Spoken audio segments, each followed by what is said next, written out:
Now that you've got your restaurant profile set up, let's get your back of house set up. Log into OpenTable, click the menu, and choose Availability Planning. This is where you'll set up your floor plans, identify table combinations, set when potential guests can make a reservation, as well as set up a special day schedule. Let's start with the floor plan. You may already have a floor plan built for you. If you don't, let's go over the basics. This area is the adjustable grid. You can click and drag this corner to resize the grid to fit your restaurant layout. If you need to rotate the entire floor plan, choose either Rotate Floor Plan 90 degrees counterclockwise or Rotate Floor Plan 90 degrees clockwise. These are the elements or tables you can add to your floor plans. It's important to note these elements are just representative shapes. Just because this particular table has 4 seats doesn't mean you are limited to 4 seats. Each element has adjustable minimum and maximum party sizes. To add a table to your floor plan, click on the element that best represents the table you'd like to add.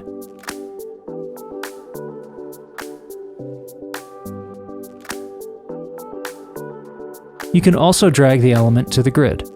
Click and drag the element to put it in the correct location. To rotate the table, click and hold on this handle. If you make a mistake, you can always use the undo button here. When a table is highlighted, the Table Details panel will appear. This is where you can change the table name, adjust the minimum and maximum party size, or categorize what kind of table it is. This is also where you can duplicate or delete a table. Some restaurants may require more than one floor plan. So to add a new floor plan, click here and choose Add. Then enter the name of your new layout.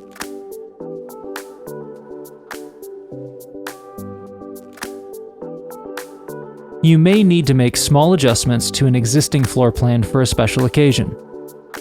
For example, maybe you're open on New Year's Eve, but you have a slightly different layout than what you use every day. To copy a floor plan, click here, then click on the Edit button and choose Copy. You can then rename the floor plan to something like Main Dining NYE. We'll go over how to add your modified New Year's Eve floor plan to only your New Year's Eve schedule later in the video. Lastly, in the floor plan section, you can define different seating areas on your layout. Highlight what tables you'd like to include in a dining area. You can either click and drag, or click on your desired tables while holding the Shift key. With the tables still highlighted, click Create. Then add the title, location tag, and description for the dining area. When you're ready, choose Create.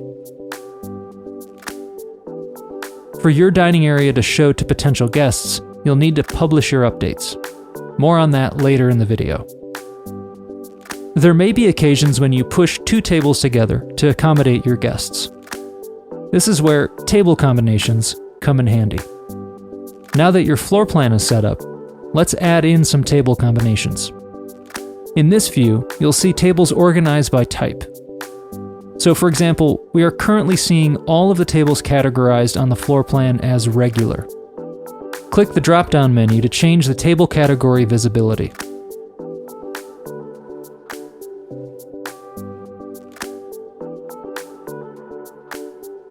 If some of your tables are part of a dining area, then use this drop-down menu to view them. It's important to remember tables labeled as different types cannot be combined together. For example, a regular table cannot be combined with an outdoor table. Once you've got your table types labeled, we can start making combinations. While holding down the Shift key on your keyboard, Control key if you're on a Windows system, select the tables you'd like to combine. You can also click and drag to select tables too. Now choose Add. You should see a new combination appear here. Now you can set your minimum and maximum party size for this combination. OpenTable will automatically suggest more combinations based on what you've combined already if you highlighted more than 2 tables together. Just click Show Suggested Combinations, and then click the plus button to add the suggestion. It's important to remember OpenTable will only suggest a new combination if it's part of the current selection, the combination doesn't already exist, and if there's a clear path with no other tables blocking the suggestion. To modify a table combination, choose the combination to adjust the minimum and maximum party size. Or, if you'd like to delete the combination, click the bin icon. You can also click directly on a table to see what combinations feature that table. To get back to the All Combinations list, deselect the table or click View All Combinations. Availability settings is a quick way to tell OpenTable what your restaurant considers a large party. You can also adjust late arrival times, as well as minimum and maximum party sizes for online reservations and online waitlists. To block reservations completely, use the iPad app in the Shift Overview section.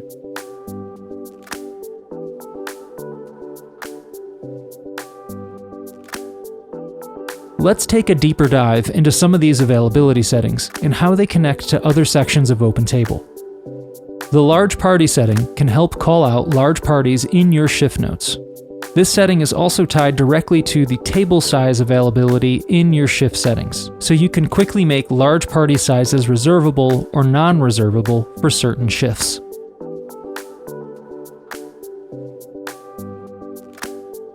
Another way to think about this setting is, on any given shift, is there a party size you'd like to call to confirm?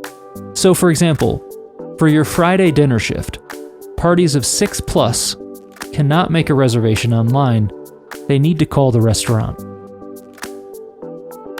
For those parties who make an online reservation, but for some reason or another show up later than their scheduled reservation time, you can toggle on Maintain Original Out Time when parties are seated late. So for example, if a party of 2 has a reservation at 6 o'clock, and your turn time for a party of that size is 90 minutes, then the next available reservation time will be 7:30, regardless when the party is seated, whether it's 6 o'clock or 6:15.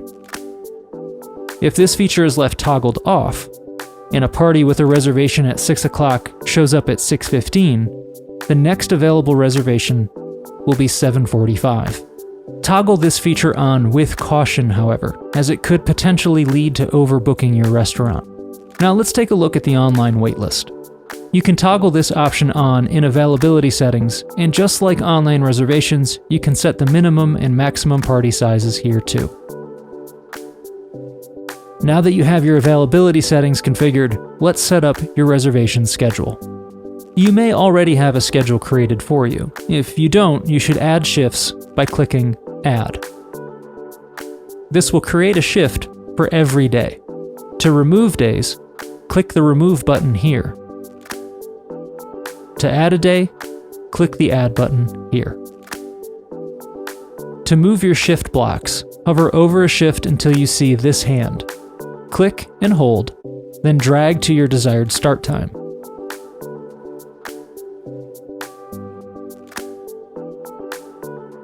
You can also adjust the hours of the shift by hovering your mouse over the top or bottom of the block until you see these double arrows.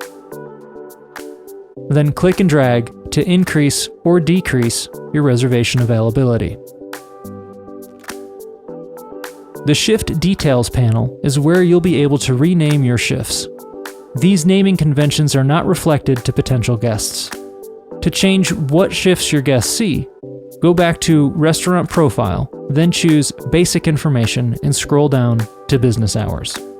Using the Shift Details panel, you can delete a shift or change the color.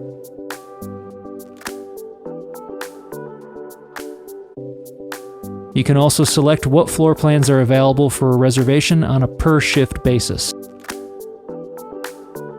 So for example, if you close the patio during the week, you can deselect the patio floor plan and it will not be made available for guests to reserve. And it will not be visible to your staff either. Sometimes you may need to make more adjustments to your shift availability. You can do so with the Shift Settings button, which we'll go over in much more detail in the next video. There might be other situations where you need to adjust your availability for one specific day, or maybe you need to block all reservations for a day. Instead of having to constantly adjust your normal schedule, let's take a look at special days. A quick note. You will see a close date range button in this section. We'll go over this feature in depth in another video. But for right now, let's stick to the basics of special days. There are two ways to view your special days layout. The default view is the calendar view. This panel is your special days at the month level, and this panel is at the day level. You can change months with the drop-down menu, or you can use the navigation buttons here.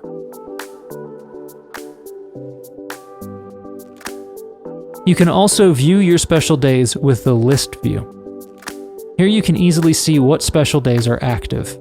Clicking on a special day like this will bring up the Edit panel.